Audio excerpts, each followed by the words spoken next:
Cümleten selamun aleyküm hanımlar. Kanalıma hoş geldiniz. Bugün birlikte iki renkli çok güzel bir 5 şiş patik yapacağız. Ben patiğimde tarçın ve beyaz tonlarında 2 tane normal patiklik ip kullandım. Şişlerimiz ise 3 numara hanımlar. Hemen modelimi göstereceğim. İşte patiğimiz bu şekilde. İnce gibi deseni var. Çok güzel oldu. Çok şık. Yapılışı da gerçekten çok kolay hanımlar. Şöyle yakından da göstermek istiyorum modelini. Bu şekilde.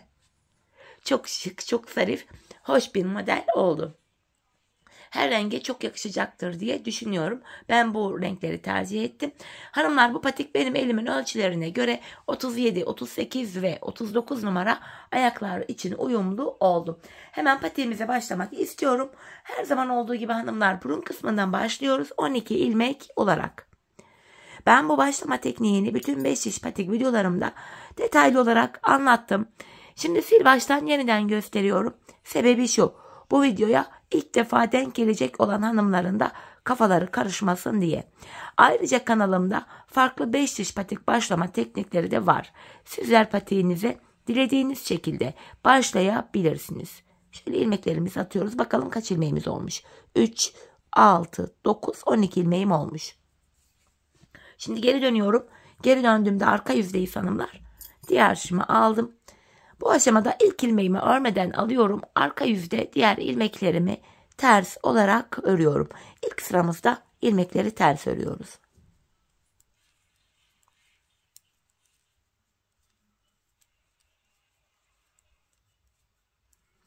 Sonuncu ilmeğimi de ters ördüm. Şimdi geri dönüyorum. Ön yüzdeyim. Bu aşamada artık burun kısmında düz örgü uygulaması yapacağız. 5 şişe de geçeceğiz. İlk ilmeğimi örmeden aldım. Şu ikinci ilmeğim 3, 4, 5, 6. İlk 6 ilmeğimi ördüm. Kalan 6 ilmeğimi de ikinci şişimle öreceğim.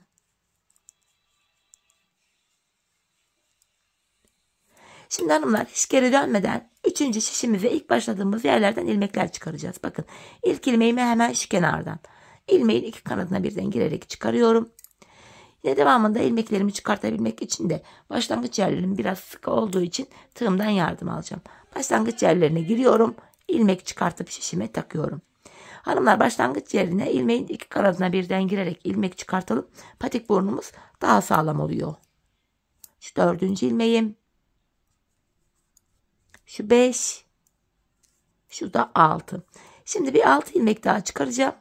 Onu da 4. şişime takacağım. Şu 4. şişimdeki ilk ilmeğim. 2. ilmeğim. 3. 4. 5. Ve en son şu kenar ilmek yanına girerek bir ilmek çıkarıyorum kenardan, 6. Böylece 4 şişimizde de 6'şer tane ilmeğimiz oldu. Şimdi 5. şişimi aldım, örmeye başlayacağım. Bir sıra ilmeklerimi düz olarak öreceğim hanımlar. 5 şiş patikte bir sıra dediğimiz olay şudur: 4 şişimizdeki ilmeklerimizi de örüp tamamlayınca bir sıra örmüş oluyoruz. 2. şişime geldim. Şimdi de buradaki ilmeklerimi örüyorum.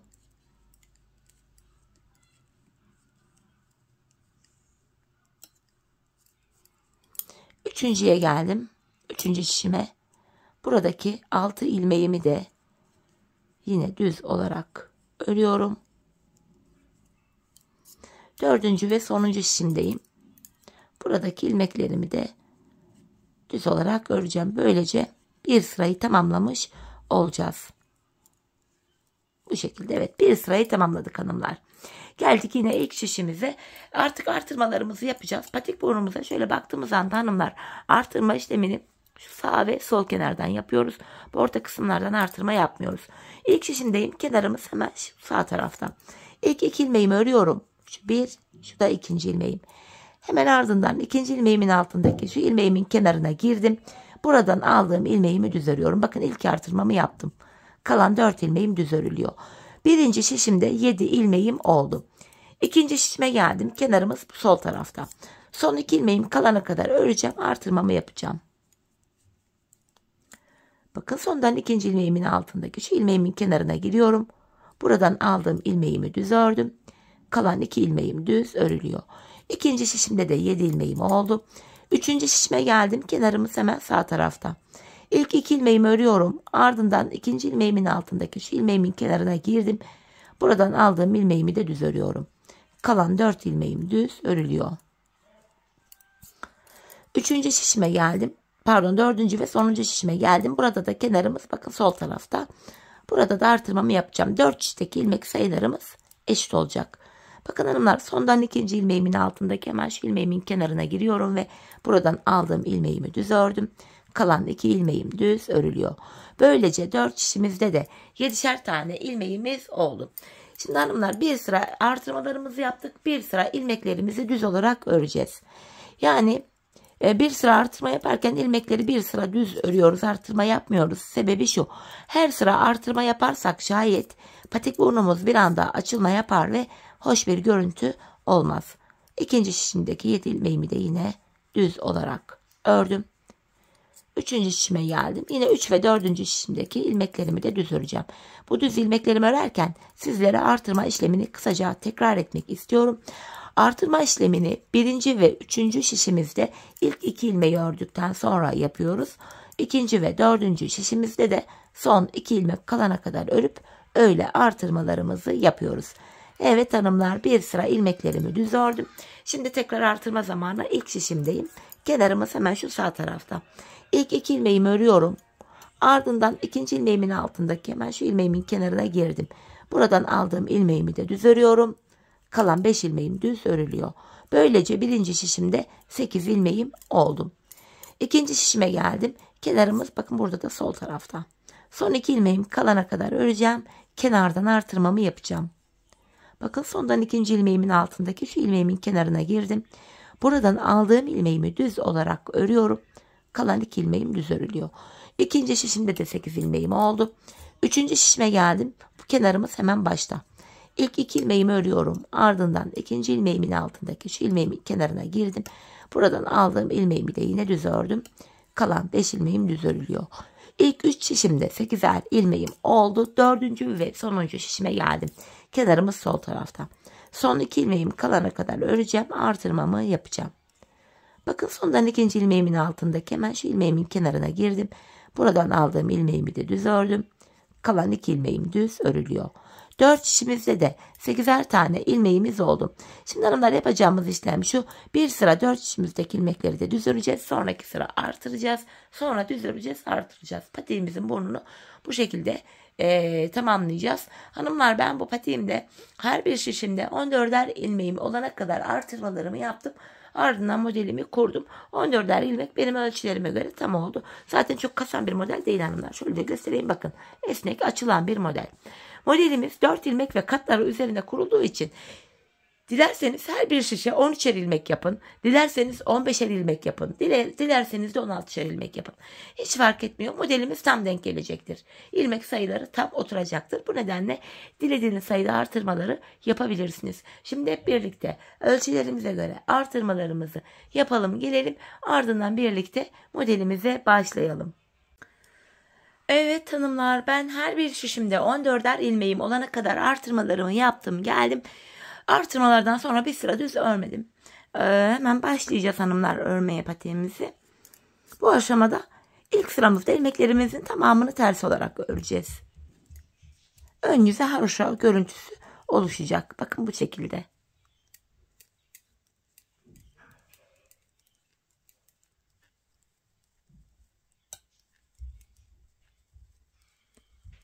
İlk şişimi tamamladım.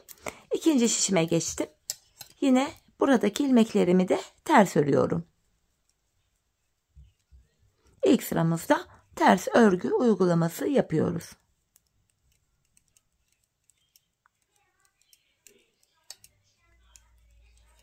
Üçüncü şişime geldim. 4 şişimizde de aynı işlemi uygulayacağız hanımlar. İlmeklerimi sırasıyla ters olarak örüyorum.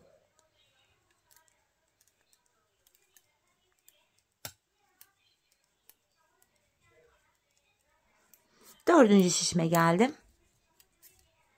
Burada da yine ilmeklerimin tamamını ters öreceğim.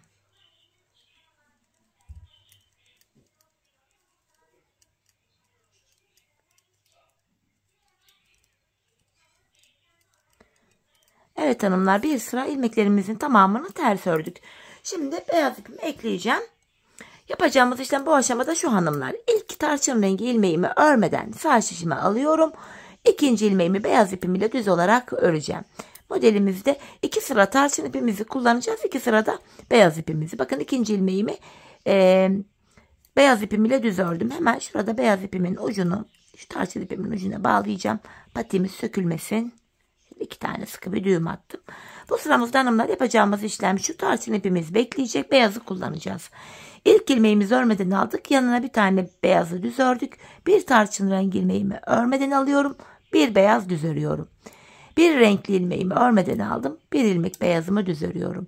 Bir tane renkli ilmeğimi örmeden aldım. Bir beyazı düz örüyorum. Bir ilmek örmeden alıyorum. Bir ilmek düz örüyorum. Bir ilmek örmeden aldım. Bir ilmek düz ördüm. Bir ilmek örmeden alıyorum. Bir ilmek düz örüyorum. İkinci şişimden devam edeceğim. Yine bir ilmek örmeden aldım. Bir ilmek düz ördüm. 4 şişimizde de aynı işlemi tekrar edeceğiz. Bir tane ilmeğimizi örmeden sağ şişimizi alacağız. Bir diğer ilmeğimizi düz olarak öreceğiz. İkinci şişimizde aynı şekilde tamamladım. Üçüncüye geldim. Burada da yine bakın ilk tarçını örmeden aldım. Bir beyaz örüyorum. Bir tarçın ilmeğimi örmeden aldım. Bir ilmek beyazı düz örüyorum. Bu şekilde üçüncü şişimizi de tamamlıyoruz.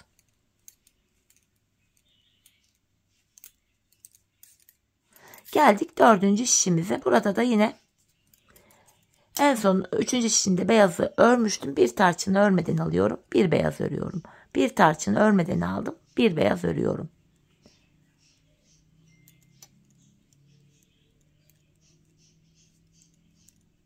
En son ilmeğimi beyaz ile ördüm. Modelimizde beyaz ile ilk sıramızı yaptık. Ve şimdi beyaz ile ikinci sıramızı yapacağız. Yine tarçın ilmeğimi örmeden alacağım. Beyaz ilmeklerimi bu defa ters örüyorum. Ön yüzü haroşa görüntüsü oluşuyor. Bir tarçını örmeden alıyorum. Beyazımı ters örüyorum. Bir tarçın ilmeğimi örmeden sağ şişime alıyorum. Bir beyaz ilmeğimi ters olarak örüyorum. Bir tarçını örmeden alıyorum. Bir beyazımı ters olarak örüyorum hanımlar. Modelimizde beyaz ipimizle ikinci sıramızda yapacağımız işlem bu. Tarçın ilmeklerimizi örmüyoruz. Beyaz ilmeklerimizi ters olarak örüyoruz.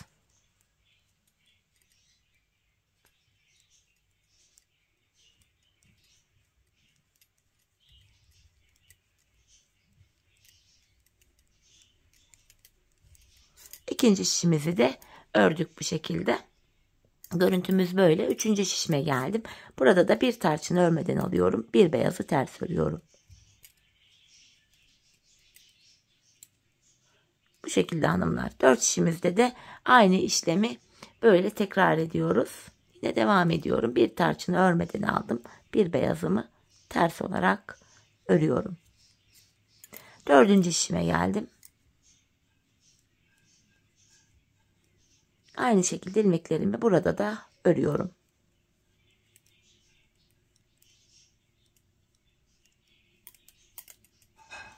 Bu şekilde hanımlar. Modelimizde 2 sıra beyaz ile ördük. Şimdi 2 sıra tarçın ipimizi kullanacağız. Şimdi tarçın rengi ipimi elime aldım. Bu aşamada da hanımlar yapacağımız işlem şu: 3 ilmek tarçın öreceğim. Bakın 3 ilmek tarçın rengi ipimle ördüm. Bir beyaz örmeden alıyorum. 3 ilmek tarçın rengi ipimle ilmeklerimi düz örüyorum. Bir beyazı örmeden aldım. 3 ilmeğimi tarçın rengi ipimle düz örüyorum. Bir beyazı örmeden sağ şişime aldım. 3 tane tarçın rengi öreceğim. Bakın şeklimiz böyle. Görüntümüz bu. İkinci şişimden devam ediyorum. Şu 3. tarçın rengi ilmeğim. Bir beyazı örmeden aldım. 3 tarçın örüyorum. Bir beyazı örmeden aldım. 3 tane tarçın örüyorum. Bir beyazı örmeden aldım. 3 ilmek tarçın örüyorum. Bir beyazı örmeden aldım. 3. şişimden devam edeceğim. Yine 3 ilmek tarçın, bir beyazı örmeden aldım. 3 tarçın, bir beyaz. Bu şekilde hanımlar modelimizi yapıyoruz. 4. şişime geldim. 3. tarçın ilmeğimi buradan alarak örüyorum. Bir beyazımı örmeden aldım. 3 tarçın, bir beyaz. 3 tarçın, bir beyaz, 3 tarçın, son beyaz ilmeğimi de örmeden aldım. Tarçın rengi ipimizle ilk sıramızı yaptık. Şimdi ikinci sırada. Şimdi hanımlar, ilk sırada düz ördüğümüz ilmekleri ikinci sırada ters olarak öreceğiz. Bakın 3 tane tarçın ilmeğimi bu sıramda ters öreceğim. Ön yüzü haroşa düşecek böylece. Bakın 3 tane tarçın ilmeğimi ters ördüm. Bir beyazımı örmeden alıyorum. 3 tane tarçın ilmeğimi ters örüyorum. Bir beyazımı örmeden aldım. 3 tarçın ilmeğim ters, bir beyazımı örmeden alıyorum. Görüntümüz bu şekilde hanımlar. Devam ediyorum yine. 3 tane tarçın ilmeğimi ters örüyorum. İlk sırada düz ördüğümüz ilmeklerimizi ikinci sırada ters örüyoruz. Şu an ikinci şişimdeyim. İlmeklerimi örmeye devam ediyorum. 3 tane tarçın, bir beyazı örmeden aldım. Üçüncü şişime geldim. Yine 3 tane tarçın ilmeğimi ters örüyorum. Bir beyazı örmeden aldım. Bir önceki sırada düz ördüğüm ilmeklerimi şimdi ters örüyorum. Dördüncü şişime geldim.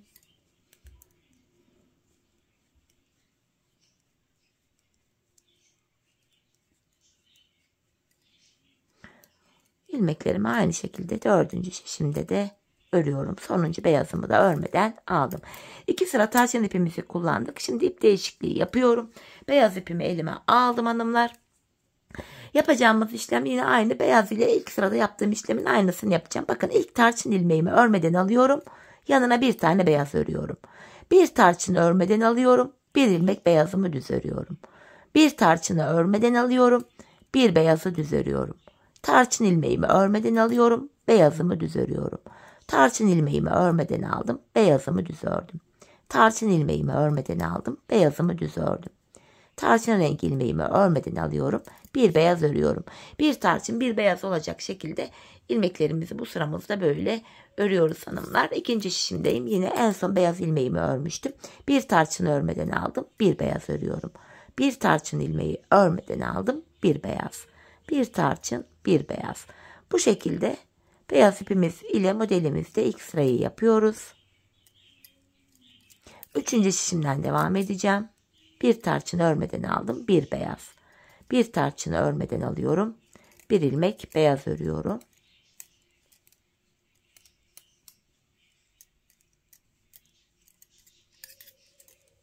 Dördüncü ve sonuncu şişime geldim. Yine bir tarçın örmeden aldım. Bir ilmek beyaz düz örüyorum. Dördüncü şişimde de ilk 3 şişimde yaptığım işlemin aynısını yapıyorum. Bu şekilde. Geldik beyaz ipimiz ile modelimizde ikinci sıramıza. Bu sıramızda da hanımlar yine tarçın ilmekleri örmeden alıyoruz. Beyazları ters örüyoruz. Tarçın ilmekleri örmeden aldım. Bir önceki sırada düz ördüm beyaz ilmeğimi bu sıramda ters örüyorum. Tarçını örmeden aldım. Beyazımı ters ördüm.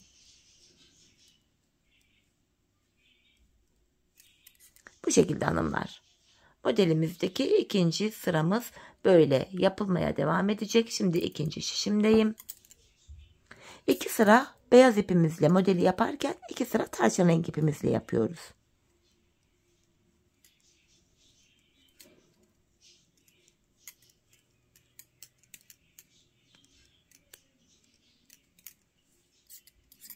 Devam ediyorum yine 3. şişimden. Tarçın ilmeğimi örmeden aldım.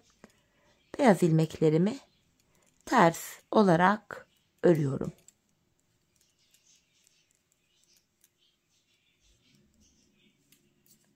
Bu şekilde. 4. şişime geçtim. Yine tarçın rengi ilmeklerimi örmeden sağ şişimi alırken bir önceki sırada beyaz ile ördüğüm düz ilmeklerimi bu sıramda ters olarak örüyorum. Ve başlangıç yerine geldik hanımlar. 2 sıra beyaz ipimizi kullanmıştık. Şimdi yine tarçın rengi ipimi elime aldım. 2 sırada tarçın rengi ipimi kullanacağım. Bakın burada yaptığımız işlemin aynısını yapacağız. Tarçın rengi ipimizle yaparken ilk 3 ilmeğimizi tarçın ipimizle örüyoruz. Bakın ilk 3 ilmeğimi düz ördüm. Bir beyazı örmeden sağ şişimi alıyorum. 3 ilmek örüyorum tarçın rengi ipim ile bir beyaz örmeden alıyorum. 3 ilmek tarçın ile örerken yanındaki bir beyazı örmeden alıyorum. Burada yaptığımız işlem, tarçın rengi ipimizle yaptığımız işlem aynı olacak hanımlar. İlk 3 ilmeği tarçın rengi ile örerek başlıyoruz. Yanındaki bir beyazı örmeden alıyoruz. 4 şişimizde de aynı işlemi tekrar ediyoruz. İkinci şişime geldim. 3. tarçın ilmeğimi örüyorum. Bir beyaz örmeden aldım. 3 tane tarçın örüyorum. Bir beyazı örmeden aldım. 3 tarçın ördüm. Bir beyazı örmeden aldım. 3 tarçın bir beyaz olacak şekilde ilmeklerimi örüyorum.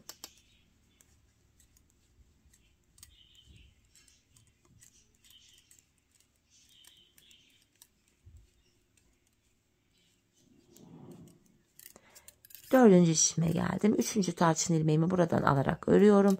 Bir beyazı örmeden aldım. Tekrardan 3 tarçın ördüm. Bir beyazı örmeden aldım. 3 ilmek tarçın, bir beyazı örmeden aldım. 3 tane tarçın rengi ilmeğimi örüyorum. Bir beyazımı örmeden aldım. Geldik tarçın ipimiz ile ikinci sıramıza modelde. Bu modelde de bir önceki sıradaki düz ördüğüm 3 tarçın ilmeğimi ters örüyorum.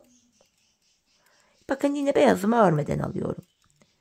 3 tarçın ilmeğimi ters örüyorum. Bir beyazı örmeden alıyorum.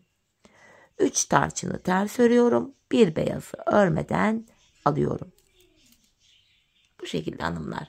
Modelimiz zaten ördükçe bu şekilde kendini gösteriyor. Yine devam ediyorum. İkinci şişimde yine tarçın, bir önceki sırada düz ördüğüm tarçın rengi ilmeklerimi bu sıramda ters olarak örüyorum. Aralardaki beyaz ilmeklerimi de yine örmeden sağ şişime alıyorum.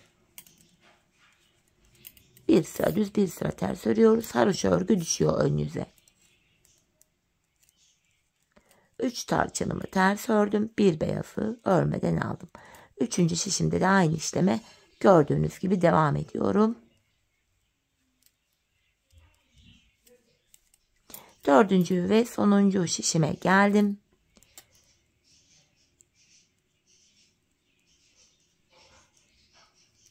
Tarçınlarımı ters örüyorum. Beyazlarımı örmeden sağ şişime alıyorum. Evet hanımlar. 2 sıra tarçın rengi ile ördük. Sıramızı tamamladık. Tekrar 2 sıra beyaz ile öreceğiz. Şimdi de beyaz ipimi elime aldım. Beyaz ile yapacağımız model aynı. Bakın ilk 2 modeli yaptığımız gibi, bakın bir kere beyaz ile yaptık. 2 kere yaptık. Şimdi 3. Yine aynı şekilde yapıyoruz hanımlar. İlk ilmeği örmeden alıyoruz. Bir beyaz düz olarak örüyoruz. Bir tarçını örmeden alıyoruz. Bir beyaz örüyoruz. Bir ilmek örmeden alıyoruz. Bir ilmek beyaz. Bir tane ilmeği örmeden alıyorum. Bir ilmek beyaz.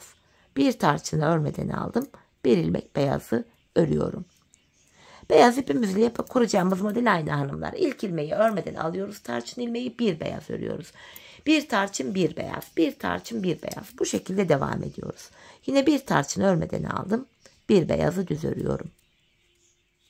İkinci şişimde de aynı işleme devam ediyorum.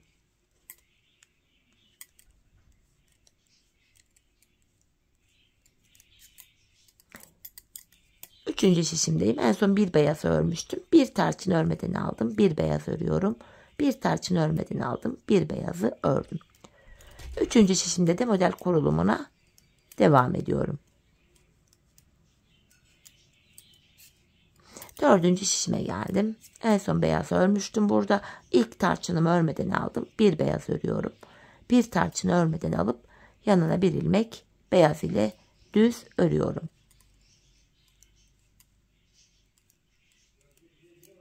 Bu şekilde. Beyaz ipimizle şimdi de ikinci sıradayız. Bu sıramızda da hanımlar yine tarçın ilmeklerimizi örmeyeceğiz. Bir önceki sırada düz ördüğüm beyaz ilmeklerimi ikinci sıramda ters örüyorum.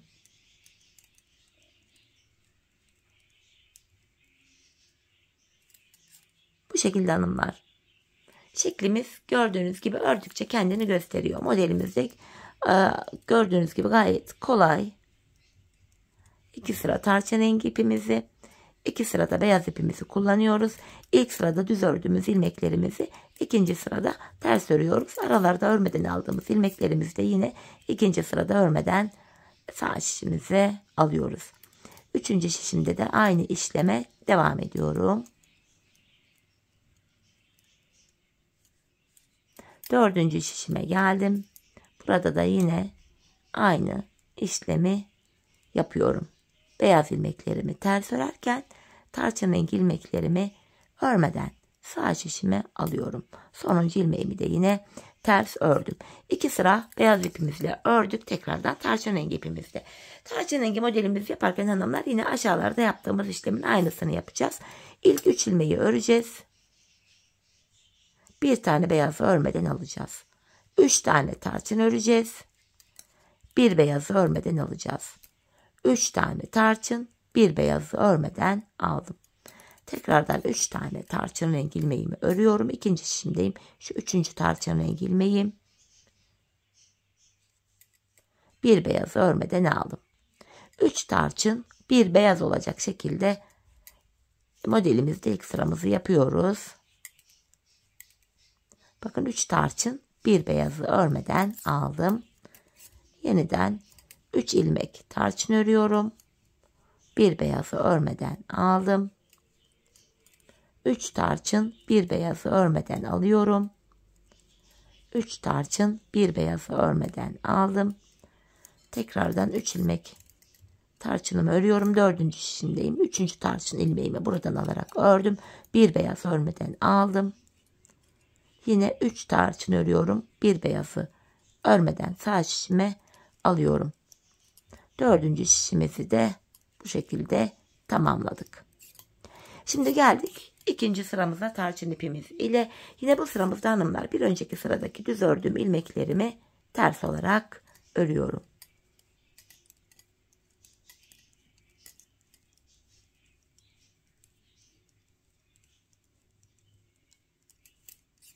Bu şekilde. Devam ediyorum yine ikinci şişimden.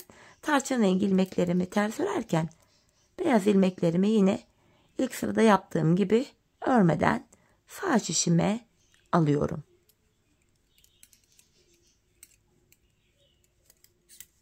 Böyle. 3. şişimdeyim. Yine tarçın ilmeklerimi ters olarak örüyorum. Beyazımı örmeden sağ şişime alıyorum.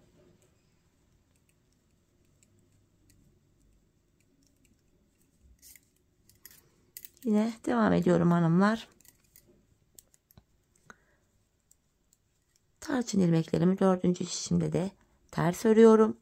Beyazlarımı örmeden sağ şişime alıyorum. Sonuncu ilmeğimi de örmeden sağ şişime aldım. 2 sıra tarçını tamamladık. Tekrar beyaza geçeceğiz. Model böyle ilerliyor hanımlar. Model umarım anlaşılmıştır. Beyaz ile modelimizi yaparken beyaz ipimizle ilk tarçını örmeden alıyoruz. Bir beyaz örüyoruz. Bir tarçın örmeden aldık. Bir beyaz örüyoruz. Bir ilmek örmeden alıyoruz. Bir beyaz örüyoruz. Bir ilmek örmeden aldım. Bir beyaz. Bir ilmek örmeden aldım. Bir beyazı düz örüyorum. Bir ilmek örmeden aldım. Bir beyaz düz ördüm. Bir ilmek örmeden aldım. Bir beyaz düz ördüm. Bu şekilde diğer 3 işi de tamamlıyoruz. Bir diğer sırada da yine tarçınları örmeden alıyoruz. Beyazları ters örüyoruz. Beyaz ile sıramız bittikten sonra tekrar tarçın rengi ipimizi elimize alıyoruz. İlk 3 ilmeği tarçın ile örüyoruz. Bir beyaz örmeden alıyoruz. 3 ilmek tarçın, bir tane beyaz. Böyle devam ediyor. Diğer sırada da tarçın ilmekler ters örülürken beyazları örmeden sağ şişimizi alıyoruz. Modelimiz bu şekilde ilerliyor hanımlar. Yapılışı gayet kolay. Birlikte şöyle baktığımız anda şu beyaz noktaları her bir model olarak hesapladım. Ben bakın. Şu beyazımız 1, 2, 3. 3 modeli yaptık. Dördüncünü de ilk sırasını başlattık. Bu şekilde modelimizi yapıyoruz hanımlar. Şimdi sizlere ben model makinenin üzerinde göstermek istiyorum. Ben bu patiğimde hanımlar toplamda kaç model yaptım ön bölüm hemen saymak istiyorum. Şu beyaz noktaları 1, 2, 3, 4, 5, 6, 7, 8, 9, 10, 11, 12, 13. 13 tane yaptım. Benim ölçülerime göre tam oldu. Sizler daha bir dakika makine ekranı hemen çıkartayım. Sizlere mezura ile ölçüsünde şöyle mezuramı da almam lazım. Çok pardon. Evet. Şöyle aldım. Ölçüyü şöyle vereyim. Ben o dediğim gibi biliyorsunuz 14'er ilmek yapmıştım. Hani sizler 13 ilmek yaptıysanız da aynı şekilde modeli yapacaksınız. 16 ilmek yaptıysanız da 15 ilmek aynı şekilde yapılacak. Dediğim gibi model 4 ilmek ve katları üzerine kurulduğu için tam denk geliyor. Hemen ölçümü de şöyle vereyim hanımlar. Burundan itibaren şu bilek tarafına kadar ölçünce bakın. Burun kısmından itibaren tutuyorum. Toplamda hanımlar buraya model bitimine kadar 12 santim patiğimin burun kısmını ördüm. Enini de şöyle bir hesaplayalım. Bakın gerdirmeden, şöyle açmadan ya da toplamadan olduğu gibi patiğimin şu enini de ölçüyorum. Enimizin ölçüsü de hanımlar şöyle baktığımızda da 10 santim. 10 santimlik bir enimiz var. Patiğimin ölçüleri bu. Şimdi hep birlikte kendi ölçülerimize göre patiğimizin burun kısmını tamamlayalım. Gelelim en sonuncu modelimizi tamamlayalım. Bakın en son beyaz ile modelimizi tamamlayalım. Gelelim ardından birlikte bilek ayrımına geçeceğiz. Evet hanımlar, patiğimin ön bölümünü ördüm ve geldim. Toplamda 13 tane şu beyazlı desenimden yaptım. Şimdi yapacağımız işlem şu: artık model kurulumu yok. İlmeklerimizin tamamını tavşan rengi ipim ile düz olarak öreceğim. Hem beyaz ilmeklerimi hem de tavşan rengi ilmeklerimi hepsini düz olarak örüyorum. İkinci şişime geldim.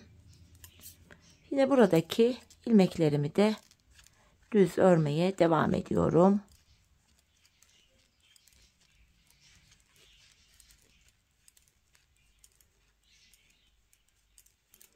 Üçüncü şişime geldim.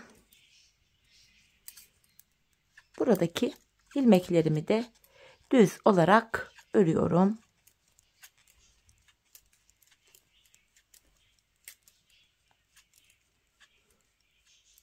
Dördüncü şişimdeyim.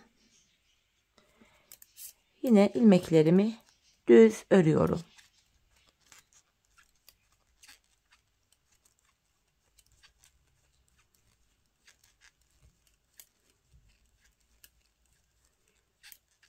Sonuncu beyaz ilmeğimi de yine ördüm. Artık hanımlar burada beyaz ipimi keseceğim. Ucunu tavşan ipime bağlayacağım.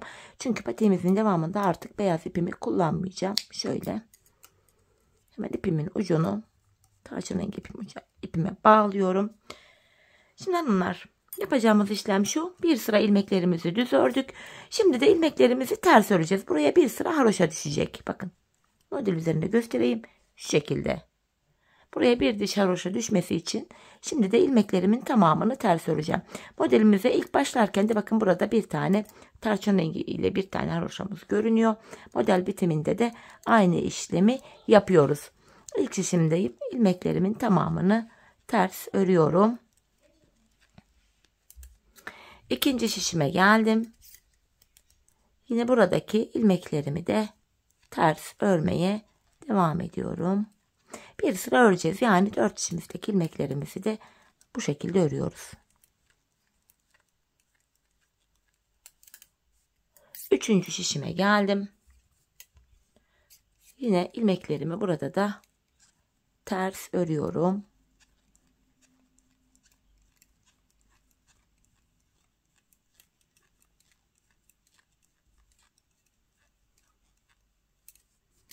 Dördüncü ve sonuncu şişime geldim. Burada da ters örmeye devam ediyorum.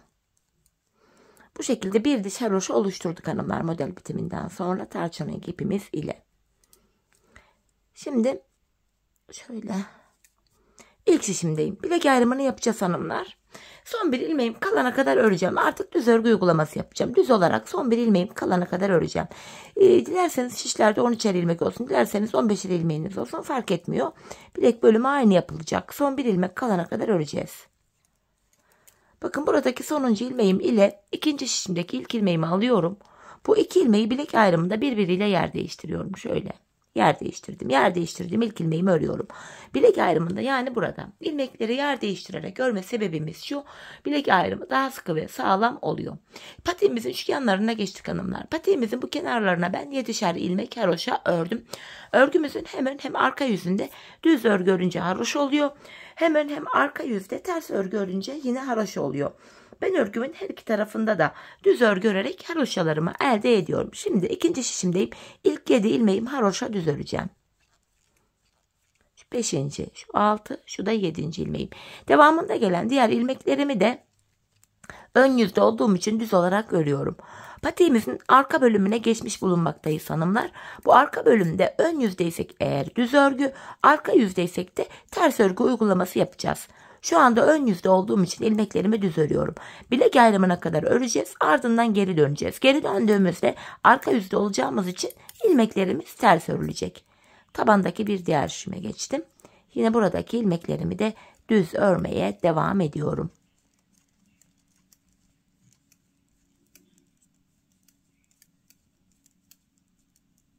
Bir diğer şişime geldim. Burada da yine bilek ayrımı yaptığımız son şişimiz. Burada da yine ilmeklerimi düz örüyorum. Bakın son 7 ilmeğim kaldı. Son 7 ilmeğim haroşa, bunu da düz örüyorum. Bu haroşalarımı arka yüzde de geri döndüğümüzde de yine düz öreceğim. Sonuncu ilmeğimi de yine ördüm. Bakın bilek ayrımına geldik. Bilek ayrımına kadar ördüm. Şimdi geri dönüyorum. Yapacağımız işlem bu. Bilek ayrımına kadar öreceğiz, geri döneceğiz. Öreceğiz, geri döneceğiz. Şu anda geri döndüm. Ben sonuncu ilmeklerimi ördüğüm için ilk ilmeğimi örmeden aldım. Kenar ilmeğimle birlikte toplam 7 ilmeğimi düz örüyorum. 4, 5, 6, 7. Buraya bir diş haroşamız düştü. Kalan ilmeklerimi de bakın arka yüzdeyim, ters örüyorum. Patiğimizin arka bölümünde yapacağımız işlem hepi topu bu kadar hanımlar. Bilek ayrımı yaptığımız yere kadar öreceğiz, geri döneceğiz. Ön yüzdeysek eğer ilmeklerimizi düz öreceğiz. Arka yüzdeysek de ilmeklerimizi ters olarak öreceğiz. Sadece kenarlardaki 7'şer ilmek haroşalarımızı haroşa olarak öreceğiz. Yani ben haroşa örgüyü her iki tarafta da düz örgü olarak örerek elde ediyorum. Sizler her iki tarafta da ters örgü örerek haroşaları oluşturabilirsiniz. Artık hangisi kolayınıza gidiyorsa, eliniz hangisine alışıksa. Yine bir diğer şişime geldim. Buradaki ilmeklerimi de ters olarak örüyorum. Modelimiz içten de hanımlar gayet temiz görünüyor. İçteki duruş da gayet güzel. Hani genelde videolarımda patiği de içten göstereyim diyorum ama genelde unutuluyor. Hatırladıkça göstermeye çalışıyorum patiğimizin iç yüzünü. Evet, son şişime geldim. Yine ilmeklerimi ters öreceğim. Sadece kenardaki son 7 ilmeğim haroşa olduğu için son 7 ilmeğimi düz öreceğim. Bakın son 7 ilmeğime geldim. Bunlar haroşa düz olarak örüyorum. Geri döndük hanımlar. Bakın bilek ayrımına kadar örüyoruz. Yine geri döndüm. Tekrardan aynı işlemi yapacağız. Yine 7 haroşamı düz öreceğim. İlk ilmeğimi örmeden aldım. Şu ikinci, 3, 4, 5, 6, 7. 7 haroşamı düz ördüm. Yine ön yüzde olduğum için devamında gelen diğer ilmeklerimi de düz olarak örüyorum. Bu şekilde. Diğer bilek ayrımına kadar gideceğiz, geri döneceğiz. Bu şekilde devam edecek. Şöyle baktığımız anda şu kenarlara birer diş haroşamız oluştu bile. Birer diş haroşa. Ben bu patiğimin hanımlar bu arka bölümüne toplamda 15 diş, 15 sıra haroşa ördüm. Benim elimin ölçülerine göre tam denk geldi. Patik ayağı tam oldu. Sizler bu aşamada patiğinizi örerken ayağınıza giyin, deneyin. Patiğinizin arka bölümünü topuğunuzun şu kenarına gelene kadar örmeniz gerekiyor. Bu şekilde ölçü alarak yaparsanız patiğiniz ayağınıza tam olur. Şimdi hep birlikte patiğimizin arka bölümünü ölçülerimize göre örelim, gelelim. Ardından topuğumuzu birlikte keselim. Evet hanımlar, patiğimin arka bölümünü ördüm ve geldim. Bu aşamada bilek ayrımından sonra bakın şu bölüm genişlediği için şişim bakın böyle dümdüz duruyor. Yani bütün ilmekler tek şişte toplanacak duruma geldi. Ben bu aşamada ön yüzden baktığımız anda şu sol tarafa 24 ilmek ayırdım. Topuk kesiminde bana kolaylık sağlasın diye. Sizler eğer ki her bir şişe 13'er ilmek yaptıysanız bu sol tarafa 22 ilmek ayıracaksınız. Her bir şişe 15'er ilmek yaptıysanız da bu sol tarafa 26 ilmek ayıracaksınız. İlmek ayırma işlemini topuk bölümünde bu şekilde yapacaksınız hanımlar. Şimdi hep birlikte topuğumuzu örmeye başlayalım. Topuk bölümünde kenardaki 7 ilmek haroşamız yine haroşa olarak örülüyor. Öncelikle 7 haroşamı örüyorum. Ön yüzdeyim hanımlar. İlmeklerimi düz olarak ve sayarak örmeye devam edeceğim. 7 haroşamı örmüştüm. Şu 8. ilmeğim. 9,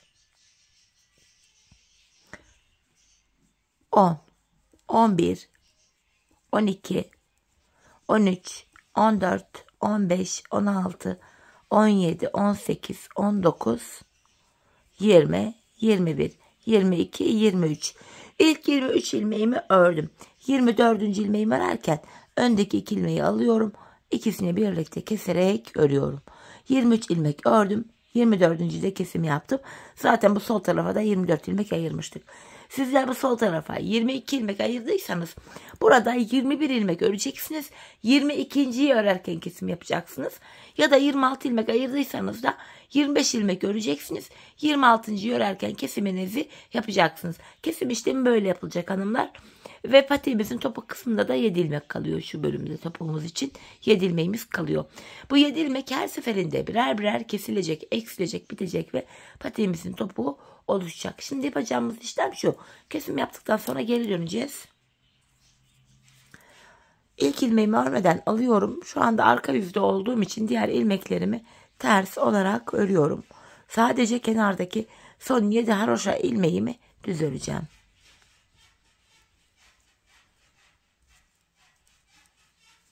Bu şekilde son 7 ilmeğime geldim. Haroşalarımı düz olarak örüyorum.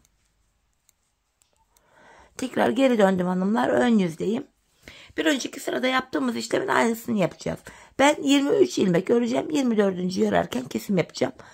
Sol kenara 22 ilmek ayıranlar 21 ilmek örüp 22. örerken kesim yapacaklar.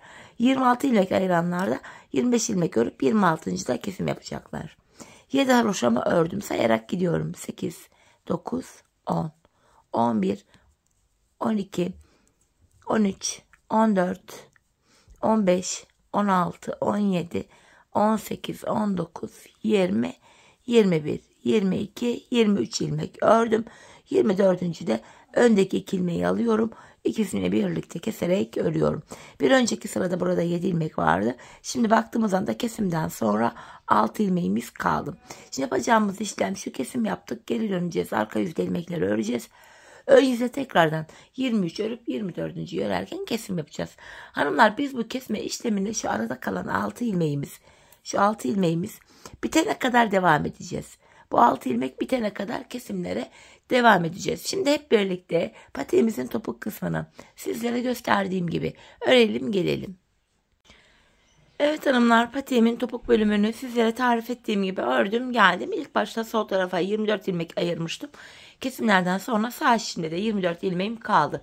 Sizler 22 ilmek ayırdıysanız kesimlerden sonra sağ tarafta da 22 ilmek kalıyor. 26 ilmek ayırdıysanız da kesimlerden sonra sağ tarafta da yine 26 ilmeğiniz kalıyor. Yani her iki şişteki ilmek sayısı da birbirine eşit oluyor. Bu aşamada patiğimin düz tarafı içeride, ters tarafı da dışarıda olacak şekilde böyle ikiye katladım. Ben tığ ile kolay kesim yapabildiğim için tığımı elime alıyorum hanımlar. İlk kesimim şöyle. Benden taraftaki şişten bir ilmek, ikinci şişten de bir ilmek alıyorum. İkisini birlikte topladım. Diğer kesimlerim şöyle. Benden taraftaki şişten bir ilmek, ikinciden de bir ilmek alıyorum. İkinci ilmeği ilkinin içinden geçirip tığımdaki ilmekleri topluyorum. Benden taraftaki şişten bir ilmek, ikinciden de bir ilmek aldım. İkinci ilmeği ilkinin içinden geçirdim. Tığımdaki ilmekleri topluyorum. Karşılıklı olarak şişlerimizden birer tane ilmek alıyoruz ve ikinci şişten aldığımız ilmeği ilk şişten aldığımız ilmeğin içinden geçiriyoruz. Tığımızdaki ilmeklerimizi topluyoruz. Kesme işlemi hanımlar bu şekilde yapılıyor. Her iki şişteki ilmek sayısı eşit olduğu için kesim sonunda ilmeklerimiz aynı anda bitiyor. Bir de her iki patiğimizin kesim yönü de aynı tarafta oluyor. Aynı şekilde kesiliyor. Topuklarımız aynı yapılıyor hanımlar. Bu şekilde ilmeklerimizi kesiyoruz. Kalan ilmeklerimizi de yine aynı şekilde keselim gelelim. İlmeklerimi kestim hanımlar. Son ikişer ilmeğim kaldı. Bunun ilmeklerimi de yine aynı şekilde alıyorum. İkinci ilkinin içinden geçirdim. Tığımdakileri topladım. Bakın son birer ilmeğim kaldı. Önce benden taraftaki ilmeğimi, sonra da ikinci şimdiki ilmeğimi tığıma aldım. Bakın tığımda 3 ilmeğim var. Üçünü birden topluyorum. Buraya 2 tane sıkı bir zincir çekip ipimi kesiyorum. Bu şekilde hemen ipimizin ucunu da şöyle gizleyeceğim. Biraz sıkı bırakmışım. Düğümleyemedim. Bu şekilde hanımlar, iplerimizin ucunu tamamen patiğimizin içinde dışında gizleyeceğiz. Bakın burada beyaz ipimizi eklerken ipimizin ucu kalmıştı. Yine bakın bu ipimi de alıyorum. Şu ilmek aralarından geçirerek gizliyorum. Bu ip gizleme işlemini bütün patiklerimizde uygulayalım hanımlar. Ben genelde video aralarında gizliyorum iplerimin ucunu. Bu defa sizlere de göstereyim diye bakın. Bütün iplerimizi bu şekilde gizleyeceğiz. Patiğimizin içi dışı böylece tertemiz oluyor. Hemen patiğimizi çevirelim. Şöyle topuğumuza bir bakalım. İşte hanımlar. Topuğumuz bu şekilde. Kesim yerine bakın, izi bile belli değil. Ayakta ayak giyince açılıyor. Dümdüz duruyor. Patiğimiz çok güzel, çok zarif, çok şık bir patik oldu. Şöyle hemen bir de manken ayağıma giydireyim. Birlikte ayağımızda da görelim modelimizi. 5 şiş patiğe yeni başlayacak olan hanımlar da böyle bir model tercih edebilirler. Evet hanımlar, işte patiğimiz bu şekilde. Gördüğünüz gibi birlikte yaptığımız patiğimiz bu. Görüntüsü böyle, arkası topuğumuz. Evet hanımlar, yine birlikte güzel bir modelin daha sonuna geldik. Umarım sizlere faydalı, hoş bir video olmuştur. Yeni modellerde, yeni videolarda buluşmak dileğiyle. Şimdilik hoşça kalın, sağlıcakla kalın.